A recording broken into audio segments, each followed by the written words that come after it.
think the greatest antidote to comparison is gratitude. Kasi maybe the reason why we are comparing is because we don't feel enough with what we have as of this moment.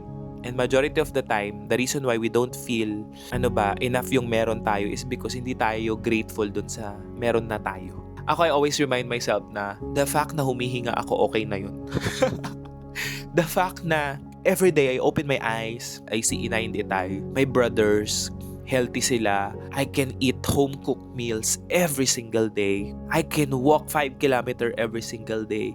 I can drink my coffee every single day. I can meet up with my friends. I can make others feel good through my content. And I know na matutulog ako sa gabi na alam kong wala akong inapakang tao. Sobrang grateful ko na dun. Sobrang malaking pasasalamat na yun para sa akin na what I have today is enough.